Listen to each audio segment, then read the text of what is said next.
आज मुद्दामून एक महत्त्वाच्या विषयासाठी आपल्या इथं बोलवलं आहे. गेल्या अनेक वर्षापासून आपल्याला माहिती आहे की महाराष्ट्रामध्ये गुटखाबंदी केलेली आहे. आपल्या FSSAI ॲक्टच्या सेक्शन 30 अंतर्गत प्रतिबंधित जे फूड आयटम्स आहेत त्याच्यामध्ये गुटखा आणि तत्सम आयटम जे आपले आहेत त्याच्यावरती गुटखाबंदी केलेली आहे. त्याच्यावरती आपण अनेक वेळा कारवाई करतो, रेड्स करतो, फाईन करतो, FIR करतो.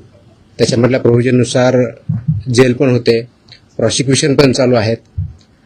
परंतु प्रोहिबिटेड आयटम असतानाही, फूड आयटम असतानाही महाराष्ट्रातल्या ऑलमोस्ट सगळ्या ठिकाणी हा गुटखा विकला जातो आणि कंझ्युम केला जातो. ही रियालिटी आपण बघतोय.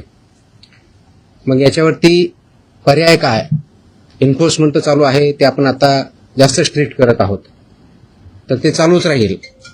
परंतु याच्यावरती काही डेटरन्स असा क्रिएट करता येईल का की ज्याच्या माध्यमातून, कारण प्रोड्युसर तर इथं नाही आहेत प्रोहिबिटेड असल्यामुळं, ते बाहेरून आपण जे याच्यामध्ये इन्व्हॉल्व असणारे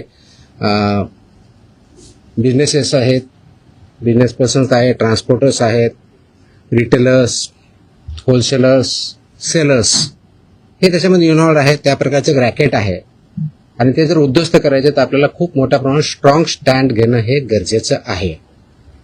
ह्या निष्कर्षापर्यंत शासन पोहोचलेलं आहे आणि म्हणून मध्ये बऱ्याच वेळेस याच्यावरती डिस्कशन पण झालं की काय केलं पाहिजे. आणि मी इथं जॉईन झाल्यानंतरही याच्यावरती आम्ही विचार केला काय करता येईल, कारण याच्यामध्ये this is a danger to public health आणि म्हणूनच तो आयटम प्रोहिबिट केलेला आहे. तर पब्लिक हेल्थला जर डेंजर असेल आणि तो आयटम प्रोहिबिट केलेला असेल तरीही त्याचा व्यापार होत असेल, तिथं ट्रान्सपोर्ट होत असेल, होलसेलर विकत असतील, सेलर विकत असतील आणि तो अवेलेबल होत असेल, तर त्याच्यावरती स्ट्रिंजेस्ट पॉसिबल ॲक्शन घेणं गरजेचं आहे.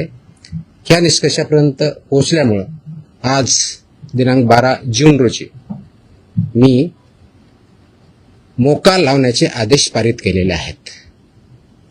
So we have issued the order saying that MCOCA provisions will be, MCOCA कायदा, मकोका ज्याला आपण म्हणतो, महाराष्ट्र